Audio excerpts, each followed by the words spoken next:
Welcome again, everybody, to the Great Witness, Kevin the Great Witness show. The new adventure series is.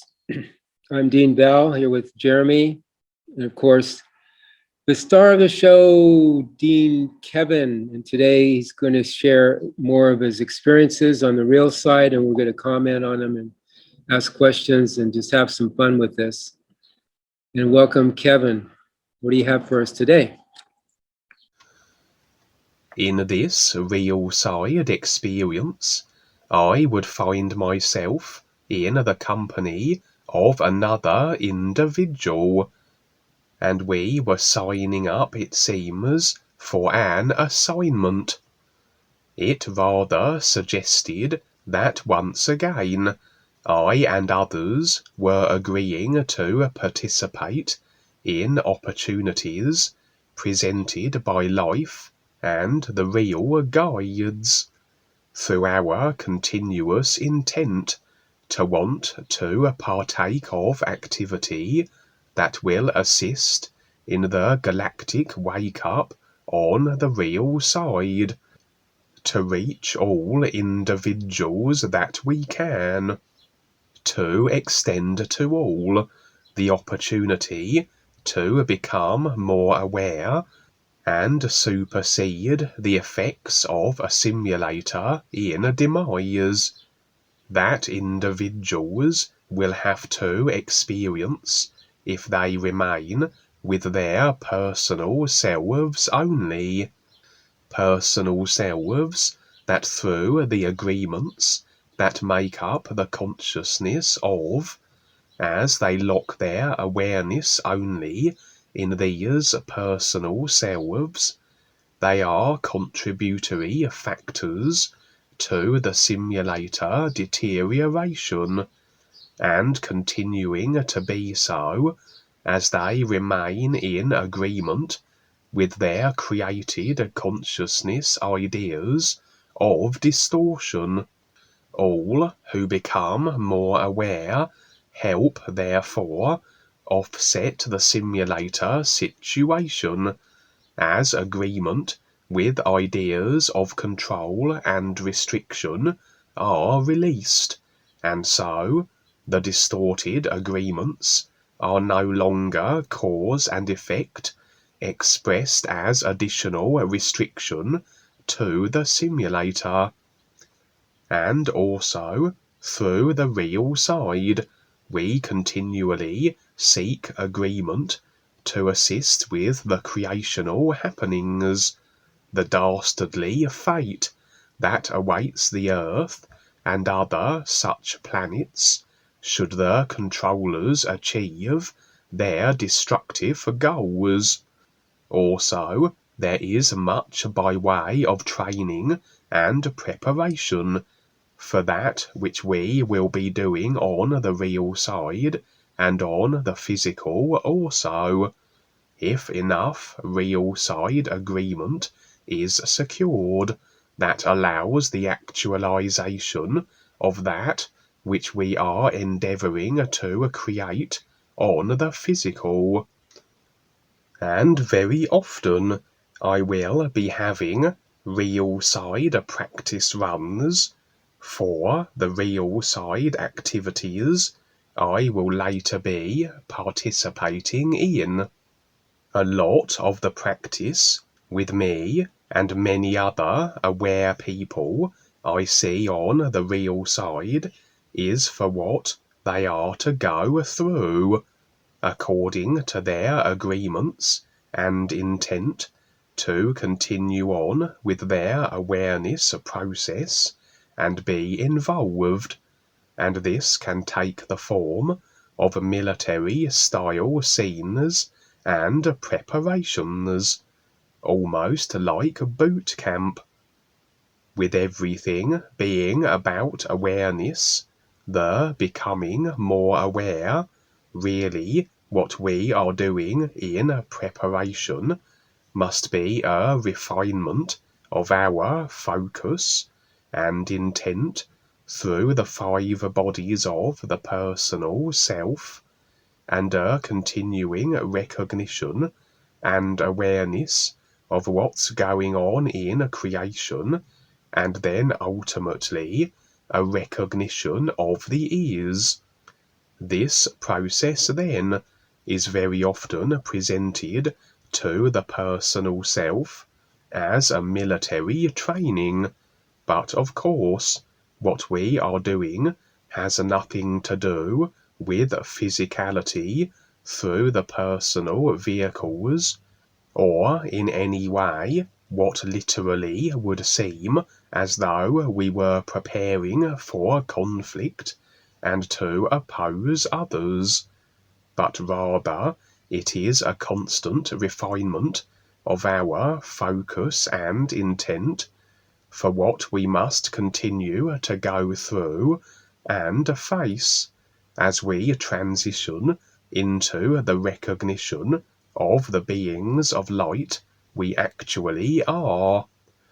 For as we become more aware, as our intent is better refined through the personal self, our experiences, situations, and opportunities will always reflect the real intent we embrace, and we simply then just go through the experiential process in creation that reflects the real intent we have recognized and decided upon, and the way we have decided to go about it.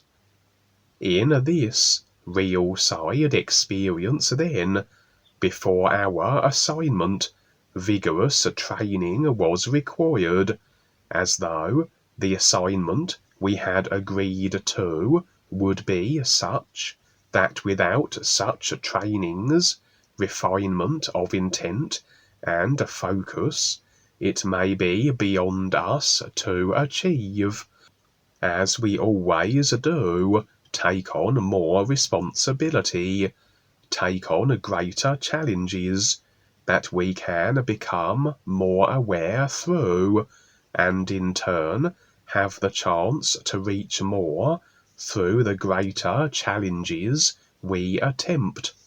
And with the positioning of ourselves in a life that follows, we are more in a place where we can better present the opportunity of the is, even more so. Our training would take place on a mega ocean-based vessel, and it's very conceivable this may have been one of the real side UNUversal vessels. The training was vastly sped up, to the extent that it was as though of many months of time in fast forward, with a few pauses that the personal self could have a glimpse here and there at some of the features and method of training employed. Overall, it very much presented as a kind of a military training.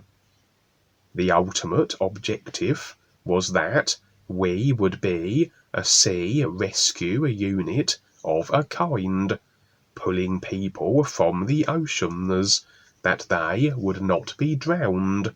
I took this then to represent not a specific mission as such, but more a general one, that the overall idea is to extend to everyone the opportunity to become more aware, to assist them to help themselves in extricating themselves from being resigned to creation through their cause and effect idea agreements.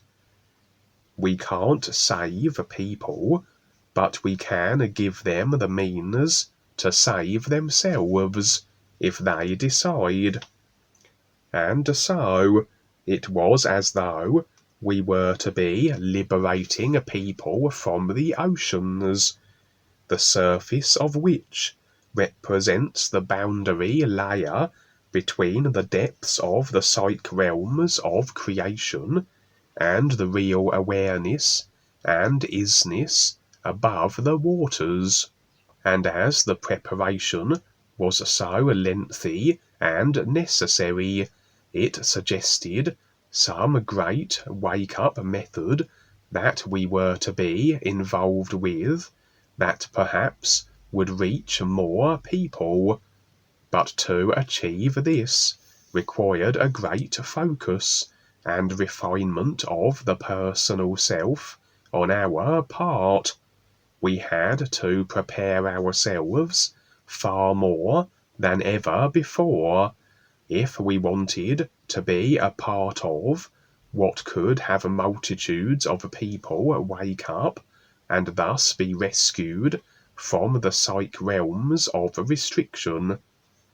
Another part of the personal self that needs addressing always are the ideas and attitudes we allow it to embrace and agree and incorporate into itself, to cling onto, as refinement of the personal self, to align it with the real intent of the real awareness, with what makes sense with life, requires that we let go of any restricting attitudes and embrace only those attitudes which are more in alignment with the true reality, those of gratitude, sincerity, etc. Very often these real side trainings and preparations involve the purging of these unnecessary and awareness unproductive ideas of the personal self. Of course, we have to agree to release them. No one will take them from us if we decide to cling onto them, as we are always the deciders. But if we do agree, we can see the releasing and purging of these ideas and attitudes in a multitude of creative, real side experience ways, and I've recounted a number of these over the years, like the real side garage of refinement, where I drove up in the ideas of the personal self in a car and had it altered and repaired by real guides in a garage. That indicated my agreement to release restricting ideas and attitudes that rather presented in this car reparation way. A little like military boot camp also, where they purge all attitudes from the soldiers by subjecting them to vigorous verbal abuse, etc. And indeed, this was also a feature of this training, as throughout it I was in a position where it seemed every other individual on the vessel, including the instructors and officers, those who would very likely have been guides, despised me, and made it quite apparent that they did.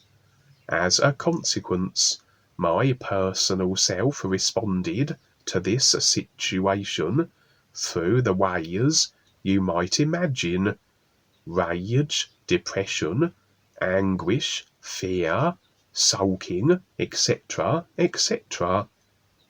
And perhaps one might surmise that this was one of those fake dark force replicated situations, as they have a tendency to create versions of that which the guides have made on the real side, the universities, etc., in an effort to confuse the aware, to lure them in, get agreements and tapline them.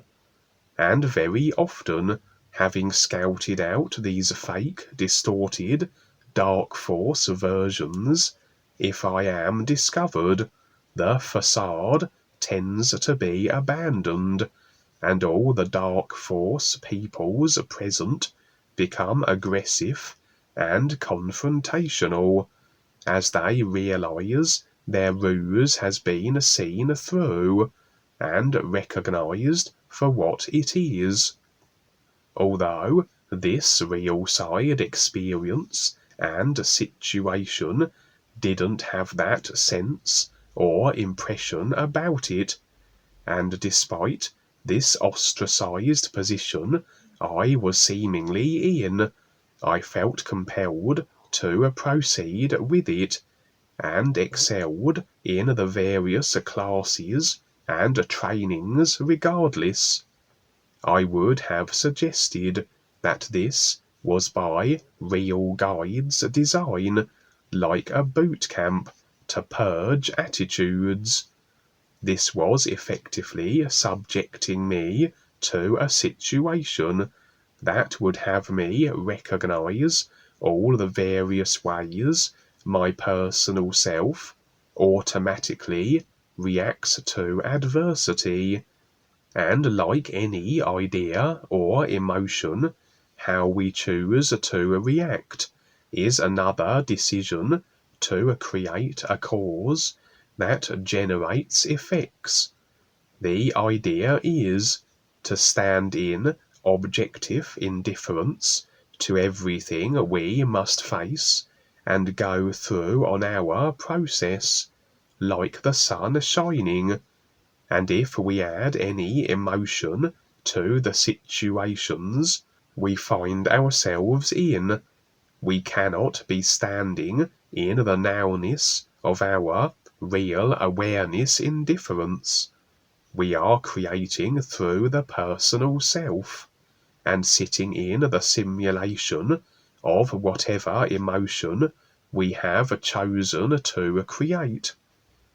And like any idea we create, if we cling to attitudes and certain emotions consistently, and not become at least conscious of these automatic emotional personal self-reflexes, we will remain the effects of them.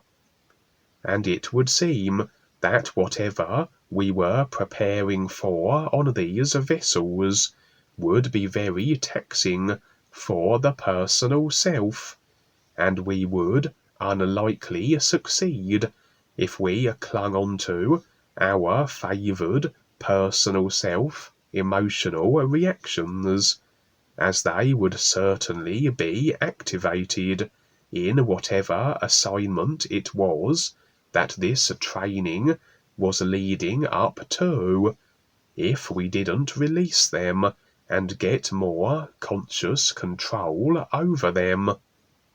And so, this was the purpose of me being put through this abuse, and it would have me recognize these routine emotional responses, to purge them from me more so, that I would recognize that they weren't needed and made no sense with the whole of life, and indeed would only hinder my process and make my participation in what is to come harder than it needed to be.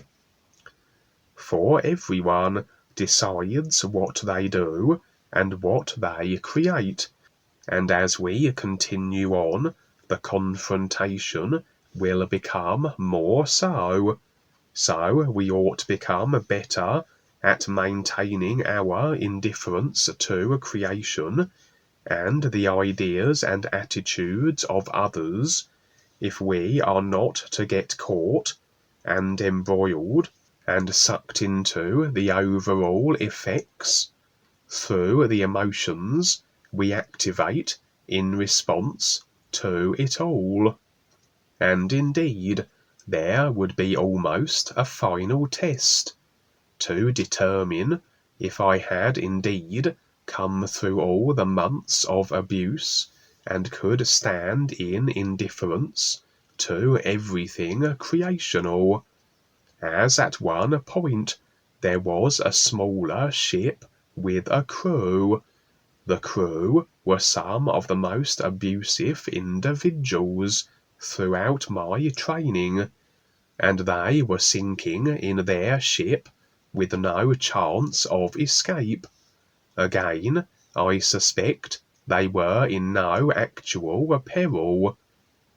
But during the experience, my personal self construed this as very real, and that these individuals trapped on this smaller ship would indeed meet their end, and so, despite them being so very abusive throughout my trainings, I would break through the glass at the front of their small ship as it sunk beneath the waters, enter and gather up the group and pull them to safety, returning them to the larger vessel. Had my personal self remained immersed in decided emotional responses of anger, depression, or whatever, I doubt I would have saved these individuals, and so this rather verified that I had brushed it all aside, and saw these individuals as the real beings that they are, aside from the ideas and attitudes they create through their personal selves, and so assisted them, as all beings will naturally support each other from a real awareness, being to being perspective. As a being, this real awareness is as a constant support for the real awareness of others, and the isness all real awareness is. As I said, these individuals were in no danger, I suspect, just playing their part in this test, as it were, that despite the emotions I had decided throughout, I had continued on and not allowed myself to be absorbed into the simulated illusion of them, had come out the other end, and standing in my real awareness indifference. Interestingly, after all this training was complete, an individual would present me with a rundown of the huge, insurmountable cost of my training, and that, as I initially embarked on this training, it was beyond my ability to ever pay off. Rather a representation of how we must earn our way, how we must earn our awareness. Almost that we are paying, in a sense, for our process through the actions, decisions, and agreements we make, the sharing of the ears and the real guides in whatever creative way we decide, and the intent and focus we constantly refine, and that initially, for what was to lay ahead, what this training was in preparation for, was far beyond my abilities, as I hadn't perhaps sufficiently earned my way that had earned my awareness, the awareness required for the task, as though I wasn't quite ready for it, but had gone ahead with it regardless, had been through quite the arduous boot camp of training, and attitude and emotion purging consequently, had amassed a huge bill that suggested the degree of awareness and focus and intent alignment and is promoting that I must reach if this training wasn't to be a waste, but that at the end of it, and with the final test of rescuing my most avid tormentors, the bill, the debt as it were, had been paid. In other words, I had earned my awareness that was sufficient for what this training was designed for. And so the scene switched, and I was in a grand hall of the main vessel, and the place was full of all those who had been a part of my training and purging, and my impression was also that this was after the main event that the training had been for, as though we had accomplished what we had set out to do, whatever form that had taken in regards to the overall wake-up in creation.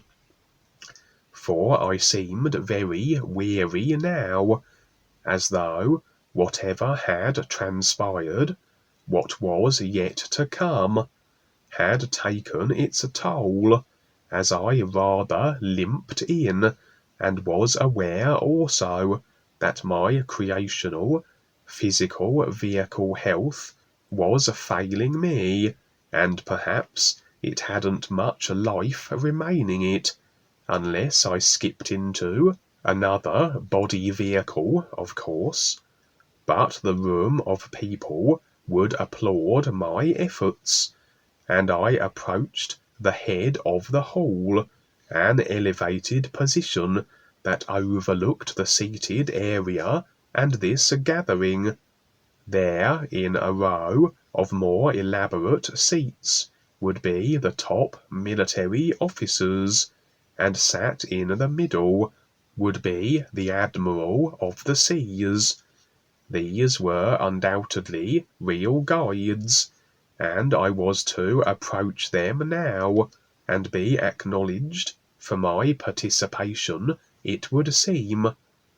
There the experience would end, and so a training overall for a future situation that demanded a vigorous preparation indeed, and a refinement of the personal self, that it can be accomplished, and the final scene suggests success in whatever it was we achieved, that the training had been for, and I imagine all those on that vessel went through their own training and attitude, emotion, purging, and just as they all agreed to be tormentors for my overall benefit, so I'm sure I participated in doing likewise to assist the others on the vessel in this regard. Duane the great writer responded to this real side experience at the time of the sharing of it, and I quote, "The military idea many times, of course, doesn't represent battle or confrontation. It's none of that. You will notice that the military are very focused when they're given the so-called mission, but they're very focused on that, and that is a focus on one idea, and that's it, and they go for it, and so that's the idea with the military component of the experiences. In other words, individuals that are very disciplined, aside from just the general public. And so, all these views you bring forth are very helpful. I see a lot with them, as you go through this and share your experiences. People need to hear and understand it, that yes, there's a lot more to all life than just creation and feeling good about things. That's the bigger picture there, and so everything will reveal itself. Just I see how much preparation is needed for this. I just look at the real guides and how much they've gone through and how much more we have to go through. It's just incredible. Of course, there's no time factor, but it's just an incredible amount of preparation for anything really that they're doing on the real side for the planet here and for us to get ready to do something through your experience, what you demonstrated here, your experience demonstrated. I mean, there's a huge, huge, preparation. I mean, it's beyond even imagination. So, and it's very fragile too. It's very delicate. I mean, you can get knocked off. We were just looking at something that Ollie, our friend, Mexican friend, sent us a video of Kelsey. She did a 3-hour video on her life coming into this. I posted it on my Facebook. We'll probably post it somewhere on the Skype call maybe. But it was 3 hours long. She went from her coming into this lifetime, not crying. I mean, she didn't cry. She knew she really had a focus coming in. And she was able to do real side, go out of her body and have experiences on the real side at a very young age. And then all through her teenage years into college, and where she met Dwayne through Chris Courage and got involved in projects, benefit concerts, what we were trying to set up in Cupertino when she was living with me down there in the Bay Area. And then we moved to Huntington Beach, then we moved to Baja. And then somehow she lost her focus and we're waiting for her return. She has a long struggle to go through to get back because of things that, she created for herself or agreed to. But I just see it as very fragile, what we're doing in a way. And then other people too that we're presenting this to, it's very kind of delicate. I mean, their agreement to this or not is very delicate in a way. It's just one little shift, one little movement or position, turn can mean a big difference here in the greater things, for each person in their life and how they see things in reality and their opportunities here. Okay, so and it just becomes very real too, this whole thing that we're presenting. And that was a great experience though, that you earned, show how you earned your position, your place, and that's what we all have to do, earn our place here. Earn the awareness. It's not like the old belief systems where you just have faith, whatever, or do good works. It's about being creative and taking initiative and doing something to help yourself and others to become more aware. Jeremy.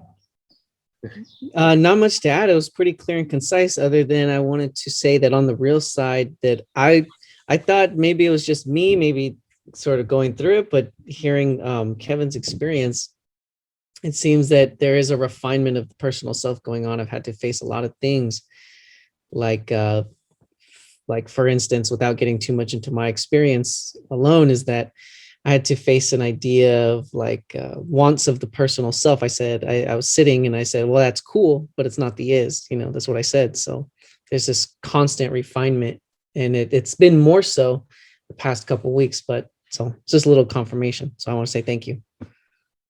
Mhm.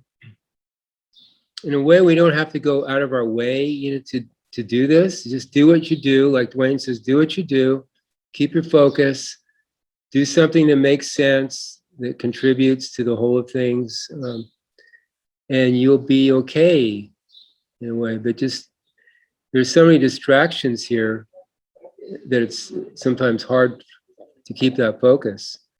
But it's there, and it's really not that hard in a way. You just keep at it. You have to have the stamina and endurance. In a way, it is hard because of the patience you need to get through. I mean, it takes like I say, time is irrelevant. So in a way, you're okay because time is irrelevant. You could just do what you do and just keep that focus. Do something that makes sense, and listen to each other like we're listening to Kevin's experiences, and we get views from that. And really appreciate you, Kevin, for what you do, and Jeremy too. You've got a lot of neat experiences too. If you have another one, Kevin. Yeah, I was just going to say briefly that if Kelsey did come back, what would be quite interesting to do was if she did a video that compared how she was in her awareness and her real side experiences when she was with the new presentation to how it compared to the point when she walked away from it, and the differences in her life on the real side, the extent to which she was attacked, perhaps, as she stepped back into her personal self and lost the protection that you get through the real awareness that you connect with, that happens when you do step back from it. And it'd be quite interesting to see that comparison. I think it'll be very, very good for people to hear as well, because when you're constantly doing it and constantly going through the process, sometimes it's very difficult to remember how you were before. I mean, obviously you have memory of it, but if you've been doing it a while, like for you, for example, Val, you've been doing it, you were with it for 6-7 years, and before that you were with Eckankar with Paul, so it's almost been your entire life, and so it must be very hard to think back to the comparison to how it was before that. But with somebody, with Kelsey, who was in it, who came to the new presentation, was there for about 5 years or 6 years or such, then stepped back from it, it'd be quite a very, I said, a very good comparison to. And I think, to be honest, that would probably be what is compelling her to return. The remarkable difference between where you were when standing real with life and then stepping back and returning to the rather limited position of the personal self. But yeah, That's what we're talking about. Yeah, her next video. Yes, Dwayne and I were talking about that. She's going to be doing one for sure if she comes back. Yeah. It's like when Dwayne stepped back, he learned the most he's ever had, when he went through that 3 years of hell. He said that's where he really woke up after that, even though he had the rod of power in 2001. When he stepped back from 2003 to 2007-ish or 2006 or 7, he learned the most, he really learned how it works, how the process works for him. Because even when he got the rod of power, he wasn't sure, what to do. The real guide said, well, when are you going to do something? Even then he thought, well, he just automatically, know what to do. But no, you still have to keep the, come up with stuff, be creative and do something. It just doesn't come automatically. So there's our challenge. But yeah, Kelsey it was fun seeing the video and seeing how focused she was, but even just a little bit off, you can get sidetracked big way. Like Dwayne often talks about the jet airplane, going so fast, but if you go off course just a little bit, it takes you way off course because you're going so fast. We're not going fast in a way, literally, but in a way we are, we're to keep up with life and everything that's going on. It is kind of on the fast track, you could say, so you really have to focus.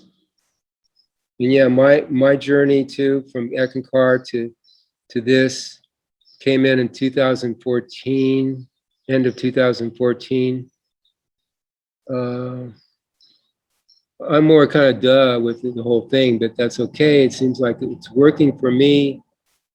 I don't have a lot of real side experiences, but I can see the value of the is, and how letting go of the personal self helps you to recognize that reality.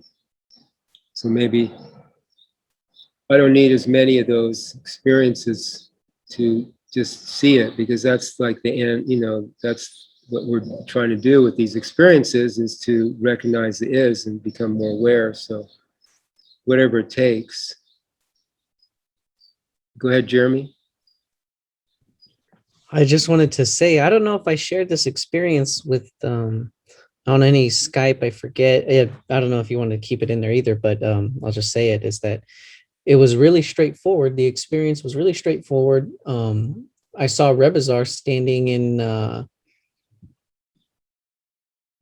I don't know, kind of like a shack side type of thing, where he was just reviewing some paperwork. He had some glasses on and he was like this with a little pen, and he was reviewing the paper. I thought it was kind of funny until a wave of an impression hit me that he was reviewing Kelsey's application. So the glasses being the physical, that they're seeing it, because I remember I asked him, I was like, well, Rebizar is, because I get little impressions that, oh, she might come back and all these things. And so I wanted to confirm on the real side. And so I was shown that it's a possibility.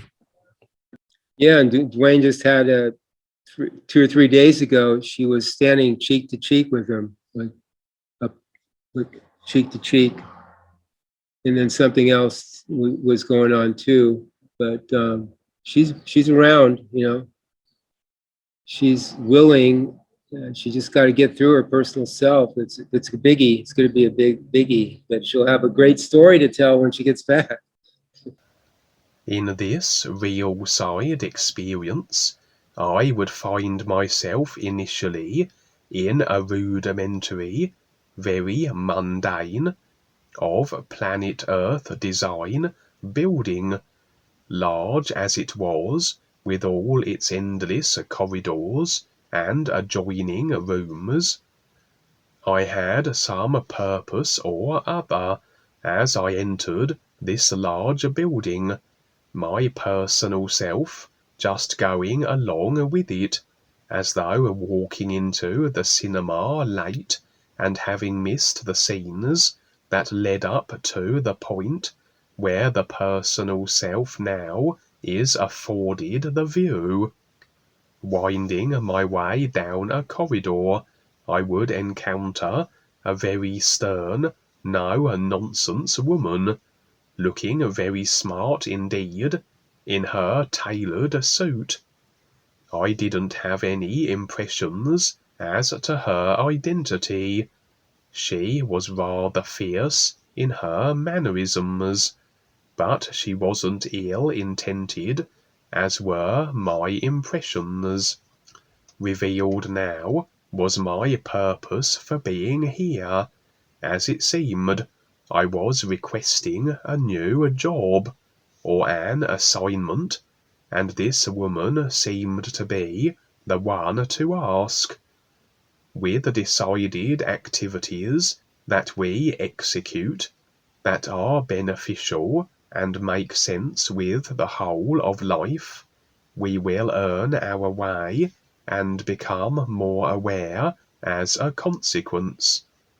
We must continue to step into the unknown, take on greater challenges, do what we never have before, and as we maintain the real intent to do so, the real guides and life will present us with opportunities where we can assist further in the great galactic creational wake-up, and carry out our various assignments of garnering agreement to this end, to offset the situations on Earth and in the simulator itself, through the awareness of every individual we encounter, as they decide to take on this process of recognizing the ears and going through whatever assignments are necessary along the way. And on a real side experience recently shared by another, Dwayne spoke of how the assumption of a new job that took place in that experience does suggest a greater positioning with life as a consequence of the decision and the intent to do so, and the acquiring of the requisite awareness and recognition that the greater responsibility of such can be handled with honour and sincerity. This seemed to be the situation here, but then this woman, whoever she was, certainly a very aware individual, seemed rather put out of countenance by my requesting jobs and assignments, even though it seemed she was in a position to distribute them. In the end, she would enter an office, proclaim that there was a place available for an assignment, but as I asked more questions of her regarding the specifics, she slammed the door in my face. Her last words were that I should figure it out. Perhaps sometimes it's too easy to just keep asking others for this and that, where in reality, through our real awareness, we ought to become more adept at just knowing what to do. Life is what it is now, and the real awareness that is, this isness life is, will equally then be and know what life is now, and conduct itself accordingly, present the true reality, and create through the personal self that which makes most sense with the whole of life in any given moment, in the most beneficial way, according to circumstances on the physical. That is, of course, depending on the extent to which we recognize and stand real in the nowness of our real awareness and the isness life is. And as I am on my process, and very young at it too, I will be less able to know what to do in any given moment that I would be, should I be standing 100% with the ease and in full recognition of it. And so the personal self will then do its best to compensate for this lack of awareness, doing what it thinks is best, but asking questions, puzzling over this and that, talking itself out of certain things, deliberating over this, over considering that, etc. And sometimes, perhaps then, I can be guilty of not leaning to my real awareness to know what to do and just carry it out, and that, like in this experience, I instead go asking for jobs and assignments from those more aware. I suspect the reason for this woman's abruptness was that she needed to be that way, in that it was in my best interests, and had she pampered to my personal self, yes, I may have had an assignment, and shown and told everything in regards to it, but would that have been the most awareness-enhancing way to go about it? Far better would it be. just to throw yourself into the deep end. That then would require a greater letting in of the real awareness and life, that you would know what to do regardless of what came your way, through the knowing of your real awareness. So maybe she was a real guide, and the way she chose to be was necessary for me to more so take the initiative, and not be spoon-fed. Yes, the real guides will give us the opportunities and adventures, but they won't hold our hands throughout it. They will be there, but it does fall on us to take greater responsibility for ourselves. After all, we do seek to become self-sufficient eventually. And so the scene switched. Evidently, I had found myself exactly where I needed to be, in accordance with my intent to do that which was a benefit awareness speaking. No directions or details were then necessary.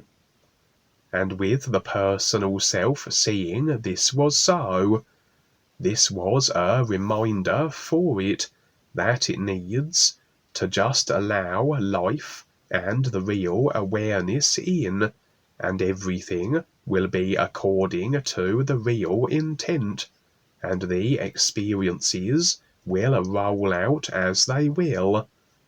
We just need to align the intent of the personal self also throughout the 5 bodies of itself, and create what it does on the physical to share the ease and earn the way. Anyway, I found myself in a more sci-fi environment, a kind of high-tech complex, gleaming white metallic walls, and various individuals going about their business. I was assigned a task with another, where we were to receive merchandise from a spacecraft that had docked with this facility, wherever this was in creation. We would unload it and secure the merchandise, which looked like pods of a kind that must have contained something of value. Apparently, this was rather a hazardous task, as this station was open to any species that chose to enter it. It wasn't exactly a secure location. Why it was chosen then, who can say?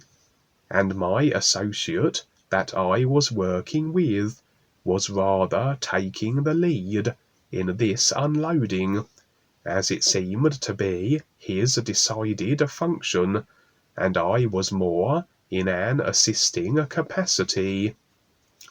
He would warn me of space pirates and characters of this type, who certainly knew of the unloading of this valuable cargo, which once secured where it was in the station was apparently inaccessible, but during its unloading such space pilferers were apt to enter the defenseless station and try to steal these pods before they were secured and unreachable. At least there was a technology in place that served as a warning system, that when such characters entered the station, all the panels positioned along this unloading area would turn red. The unloading seemed to take an inordinate amount of time, and predictably enough, the panels would switch to red. A while later, a band of individuals wearing attire that had them look somewhat like Star Wars Empire stormtroopers, would make their attempt on the cargo. We had, however, sealed what pods remained to be unloaded in the ship that had delivered them, and ensured all the rest had been secured on the station, as the warnings afforded by the red panels gave us adequate time to do so. This pirate space group burst onto the scene, but realized their efforts would be in vain.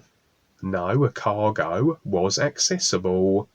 But then, it's as though the entire station was set to self-destruct.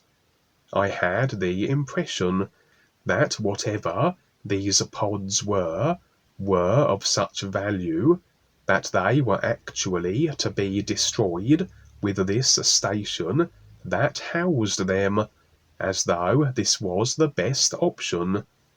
For if ill-intended individuals claimed them, what they contained could be of great danger to the universe, and I had assisted in what was this final unloading of the last batch. There seemed to be ample time for all station personnel to make it to escape ships provided, as this scenario of destroying the station once the pods were all secured had been planned for, and no one was to be sacrificed. Seems though that due to some of the pods still being on the spacecraft that delivered the last batch, that the craft would remain on the station with the pods it still contained, and be destroyed also. The problem with these escape craft were that all were accounted for. There was enough room for all personnel, including myself, but this would not include any additional individuals. These space pirates seemed aware of this situation also, and so the other unloader and myself would run to the nearest escape vessel, which had 2 seats available for us, but at the same time the space pirates would attempt to assail us and claim the seats for themselves.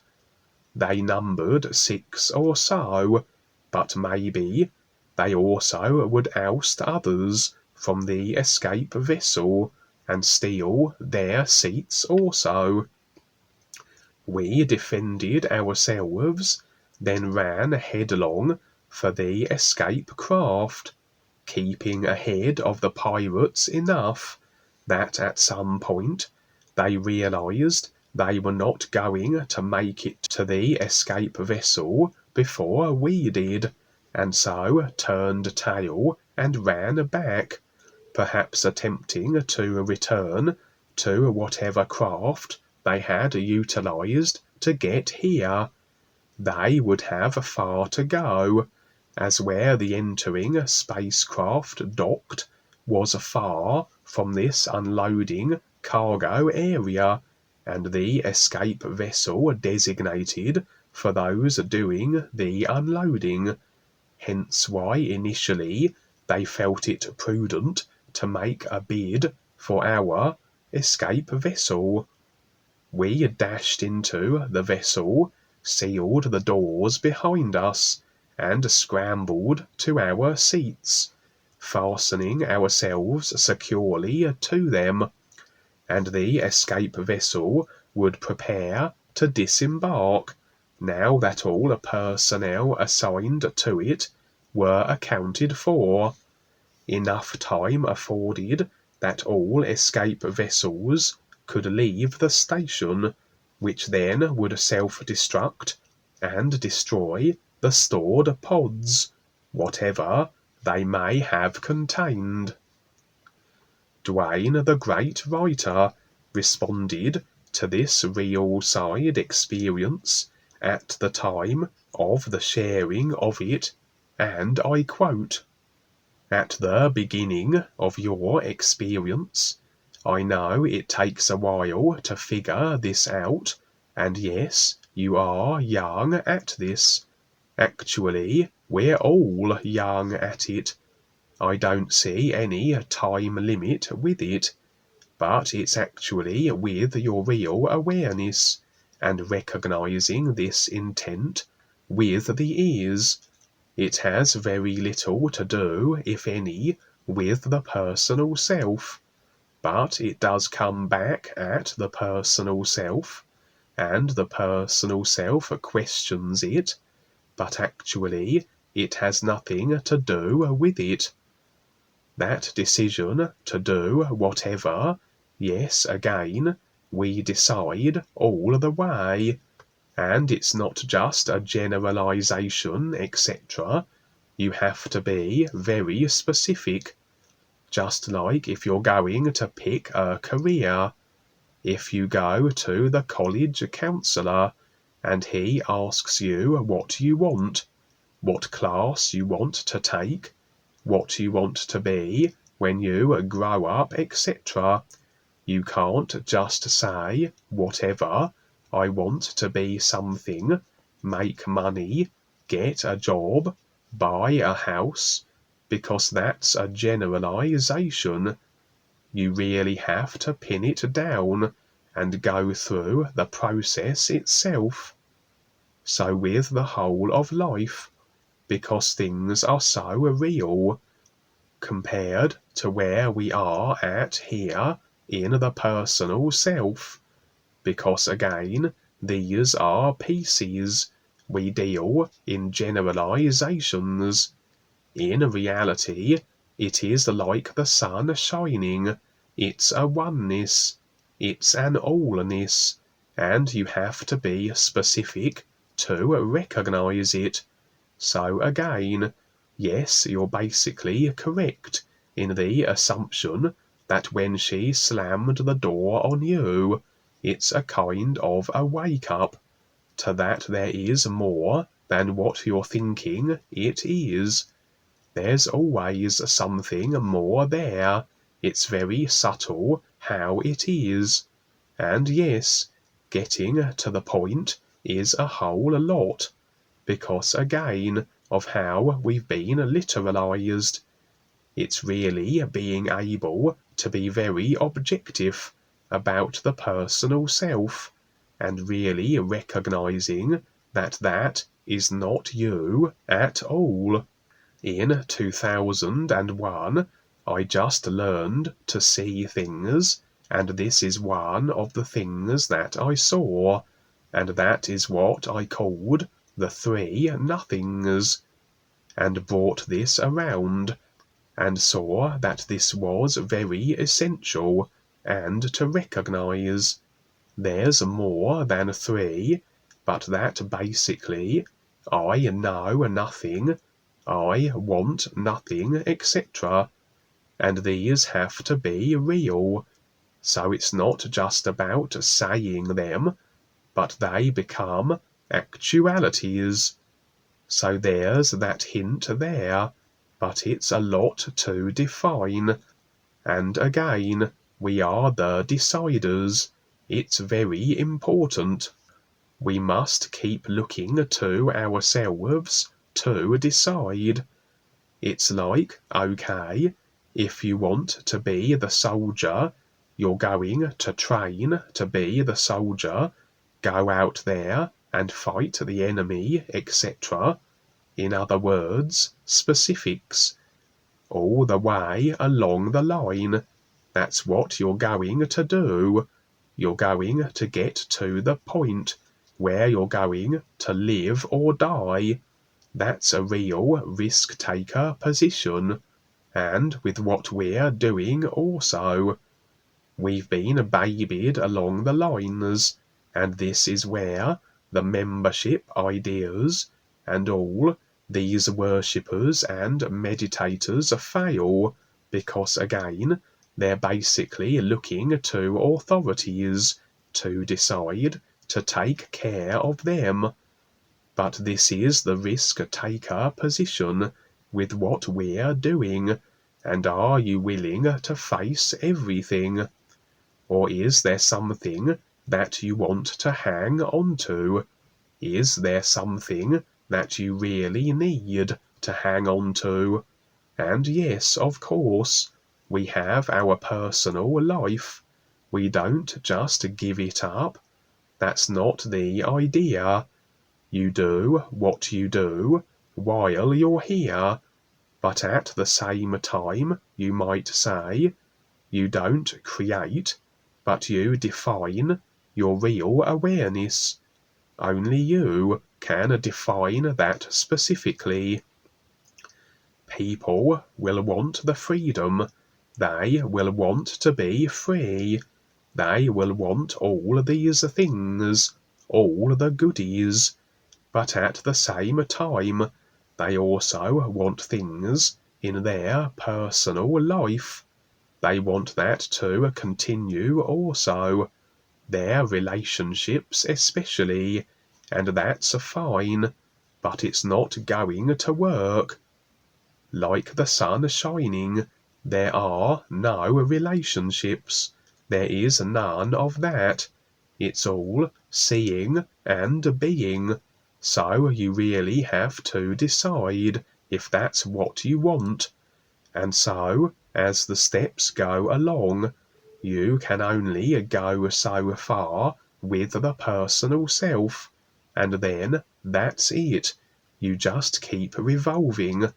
You just go back with the old routines. That's why so many people I've seen have come and gone. They usually just go back to their old routines, because unless it magically appears, the freedom, and like a person the other day asking if they can get rich with the new you, and I basically said, you can do whatever you want, it's your life. But that's not what this is all about at all. But yes, you do have to figure it out, and it's more than you can consider with the personal self. So you have to at least know that. It's very simple, but it's very real, more real than you can imagine. So all that we've been through leads up to it, but it is not it at all. And the pods in your experience, yes, there's something inside, isn't there? Well, let's see what happens next. Jeremy, anything? No, I think it was well defined. He even had Dwayne's view in there, and his are pretty clear and straight to the point, no nonsense. But I will say that the relationships, they're a toughie to let go. People, they really like their relationships, their emotional attachments. But as I get older and start to become more aware, especially in my personal arena and work and all these other aspects, to my individual journey, I see that the people like their relationships as control factors. And they don't even realize that. The ideas of someone who's older and supposedly knows more, or these other little attitudes that people carry into relationships, like expectations and things like that. It's a toughie, yeah, relationships. No expectations, no obligations. There should be no obligations, really. We have each of us free will, and that you're part of your experience where she says, figure it out. Yeah, that's something I came to see too, first, second year of this, when it just came to me, oh, I have to figure it out, you know? But in a way that gave me like a sense of freedom, a sense of like, oh, I have free will to come and go. No one's going to tell me how to figure it out or explain it to me. Like in a way, I'm obliged to that explanation or definition of what this is. So in a way, you figuring out for yourself is is a sense, you have a sense of expansiveness because you've done it yourself. You earned it for yourself. Another part here, we're relying on the real guides. In 2014, I hiked from Mexico to Canada with my son, and part of the hike was very treacherous because we're in the Sierras and it's slippery, especially when it's ice, in the morning. Steep slopes, you're traversing these slopes that are very steep and you can fall. When you fall, you're gone. And I didn't even have a hiking poles. 95% of the hikers had hiking poles. And I thought they would just be a burden to me. So later on, Oregon, finally I got to Oregon, I picked up a hiking stick, so I had 3 legs instead of 2. But during these tense moments when I was traversing slopes or crossing a raging river, I would call upon at that time, the idea of the Mahanta Ekankar Corporation. They had this idea of the Mahanta, this inner master. So I would appeal to this inner master to protect me. And after a while, it didn't matter if I did or didn't. I'd still have to do it myself, protect myself. So if something happened, fine, the grace of God or whatever. But in the end, I had to do it myself. So from that hike, I learned that it's all on me. No one's gonna come out and save you, like the old saying goes. So from there, I learned that, it's on me. And even to this day, I don't really call upon the real guides to do anything for me. Once in a while, but even that, I get back to me. I get do it yourself. What? I'm on good terms with Dwayne. The other real guides, I don't see a relationship particularly with any other. Well, there are no relationships like you mentioned, or Dwayne mentioned, but that whole thing about someone saving you or protecting you, geez, you got to do it yourself here, and that's like you say, Kevin, you become more self-sufficient. That's the idea. So you become stronger for it. And even if your body is destroyed, you still have that, you still go into the real side with that, strength or that focus that you carried with you, instead of becoming fearful or depending on somebody, and then it doesn't happen and you get destroyed. You carry that with you, and you still have to face it yourself eventually, maybe in another lifetime. And the 3 nothings, what is it? Know nothing, I want nothing. Do you remember the third one?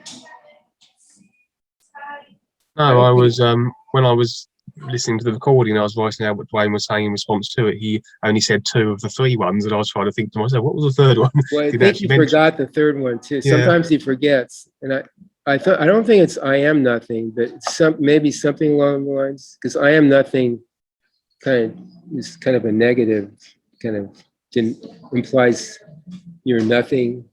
In a way, your personal self is nothing, in a way, but you're using it. I'm not sure the third one either. It's somewhere in my notes. By the way, I'm doing a book. I just finishing up my book, The Universal Hiker. It'll be on Lulu, and then I'm going to do quotes from Dwayne the Great Writer from 2014 to 2018. I have 4 or 5 notebooks full of quotes, and they're really cool. And I think it'd be a value for people to because you can take something like an idea, carry it with you throughout the day, like a quote, like something that makes sense. And these are something that I used to take notes for all the Skype groups. We used to have Skype groups 4 or 5 times a day, a week, not a day, but a week. I mean, all the time. Sometimes 7 days a week. We had it for some cycles. So I took a lot of notes, and I want to transcribe those into a book and for people to see, even though life is always new now, and everything is new, but still these quotes are of value. I mean, I see them because they're nothing like anything that you hear about in the wisdom and spiritual paths. They're really unique and real. So, but thank you for that experience. It's always fun to hear your experiences, Kevin. Thank you. Yeah. I had an experience that I wanted to share. It's a real quick one, but I felt it prudent and I wanted to share it in the Saturday Skype, but I didn't get the opportunity. It was UK, but I wanted to share it that I had a similar experience like Kevin's, where he was in the parking garage and he saw creation essentially crumbling. I was in a building and everybody was fine. They were all doing their thing, kind of being la, whatever. And then all of a sudden these black widow spiders started popping in all over the place and people started running around in fear. And I was sort of just watching it like a movie. I wasn't a part of the scenery, but I was jumping around into different people's viewpoints, kind of references. So I was looking around like that and all these spiders started popping in, and they were huge spiders. I mean, probably 10 times the size of their earthly parts or whatever. And I instantly recognized that these things are popping in from their own consideration, their own unconsciousness that's showing up essentially. And so I hopped into one individual's viewpoint as reference, and he was kind of creeping around the corner looking into a restroom. And before he even turned the corner, I knew that just his expectation alone for essentially a boogeyman made it so. So as soon as he turned that corner, it was already there waiting for him. So he started running away. And then it became so infested that some of the individuals kind of went to the upstairs, which I seen as like the real side. And they were kind of just standing around, didn't really know what to do. But they had blocked off the bottom floor, and you just see spiders popping in. It was kind of getting overwhelmed. And I seen that sort of as like the physical realm as it comes to as the simulator in itself comes to sort of a close. I think the cause to effect may get a little more evident.